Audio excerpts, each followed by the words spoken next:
according to the sign at the bottom, this road is 24%. The road, I'm sure, was improved in the 1930s, well 1933 I should say, so I can understand that. But my question is this: how did they get up here before then? Because I reckon the road must have been pretty dodgy when Hitler first came here in 1923, before his putsch. How did he get up?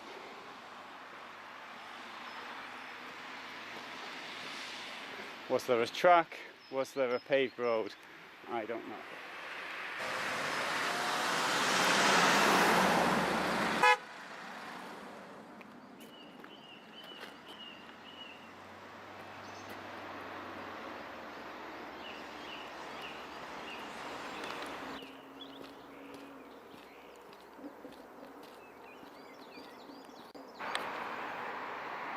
Someone lost their shoe.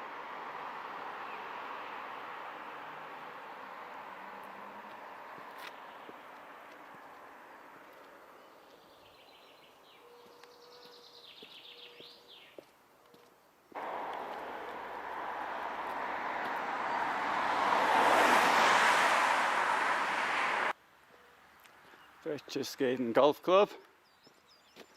Presumably they found some flatter land to do it on.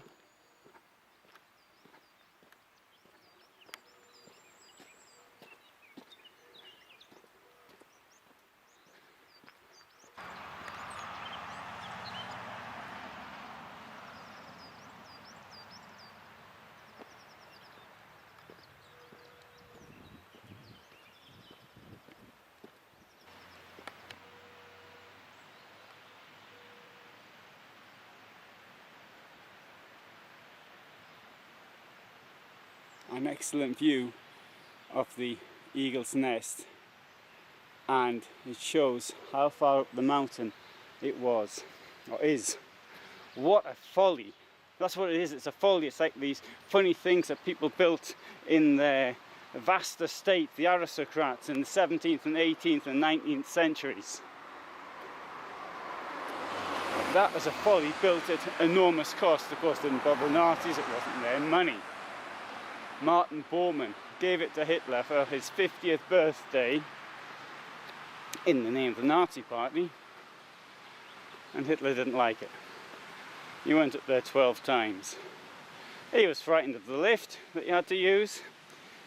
Well, I suppose there's going to be a mechanical breakdown or electrical breakdown. He thought the air was too thin. Didn't appeal to him at all. But he really liked the Obersalzberg. Martin Bormann could have lost his position as a result of it, but that's not the way things worked out.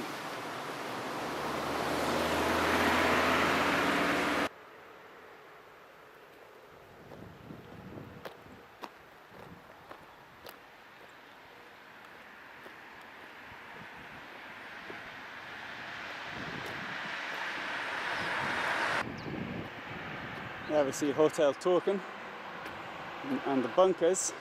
Now, the Nazis took over the hotel, but it was actually given back to the former owner after the war.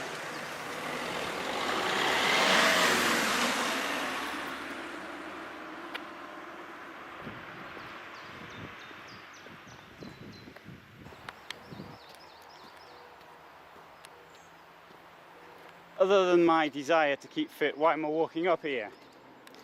Well, there's not many buses, it's a Sunday.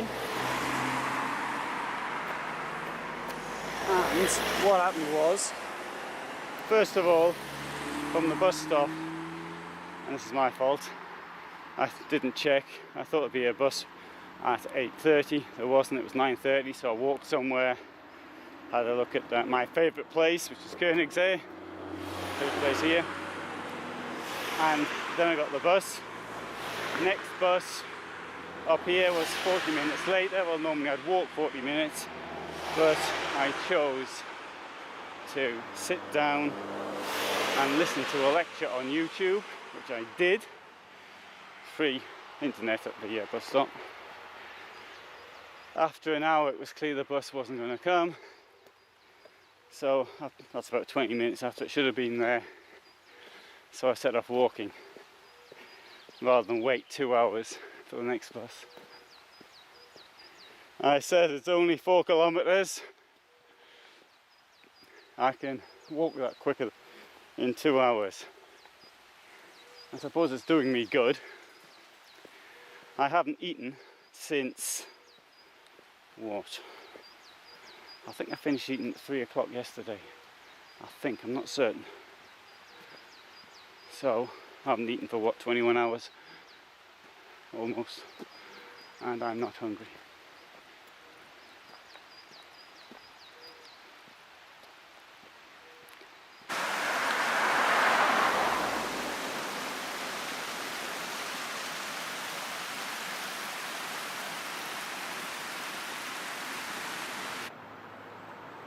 We have the documentation centre there, huge car park. Part of it is built on the former SS barracks, and we've got where Hitler lived, his house, Berghof. The mountain court is down there, but when he first came here in 1923, where he continues to come to, is just up there.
There's a warning there for poisonous snakes.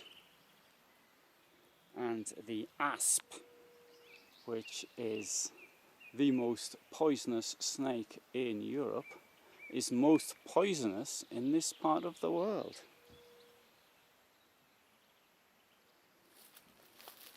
Now, I read something about adders in the UK. There was somebody who was bitten on Hounslow Heath a few days ago, and I got the impression from what I read that it was touch and go if he lived or not.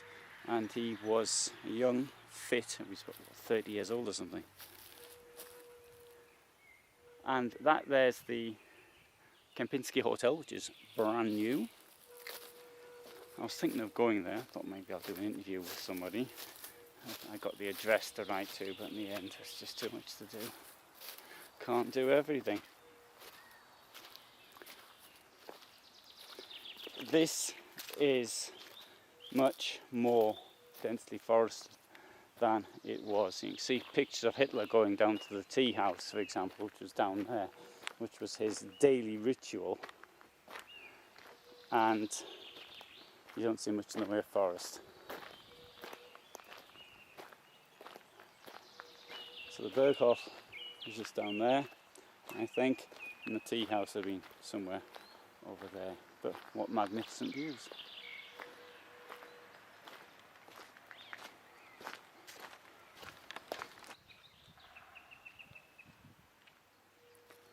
This is the Berghof. Hitler started coming here, I think it was 1928. After he seized power, he bought the place with money obtained from the sales of Mein Kampf. And then from around 1936 he started expanding it enormously. So from being a house in the country, it became this pompous Berg, mountain, Hof, court, where he held court. And what we've got here now, this must have been the terrace. Got the photographs, and now you can recognise, possibly from photographs, we've got the mountain there, that rounded mountain, which you can see, which stands out in many photographs from the time, particularly the films taken by Eva Braun. And the garages were beneath here, or possibly even there, and this support wall survived. There was an air attack on the 25th of April 1945, which damaged it. A few days later the SS burnt it, and the locals though had a chance to loot whatever they could. They were given the chance to actually loot by the local civilian administration. So they took what hadn't already been destroyed, and the Americans came in, and when the Americans handed over to the Bavarian government, they demanded that what was left be blown up, and was blown up.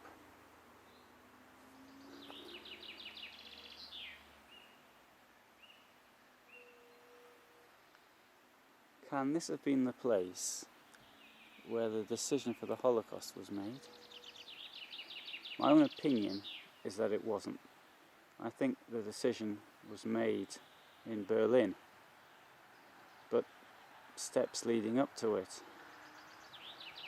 The decision for the Second World War, though, came from here.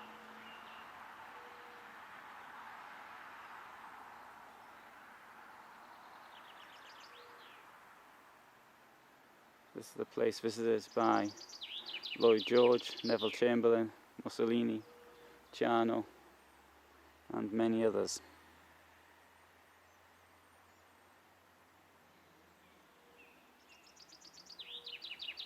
Fantastic views though, aren't they? At Hitler's time, these trees weren't there. You can see birches skating down there.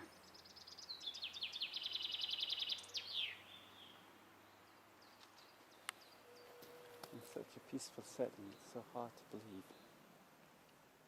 what happened here. And it's much larger than I imagined. That support wall, obviously they couldn't destroy the support wall because it might have had an effect on ruining the shape of the mountain, so that had to stay. And there, brickwork.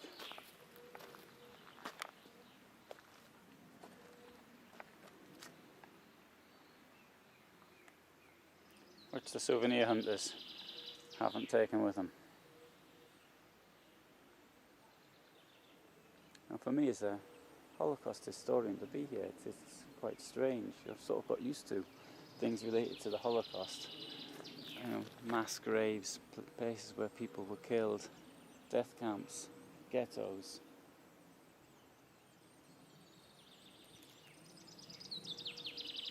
Being here is very odd. At the stand at this place.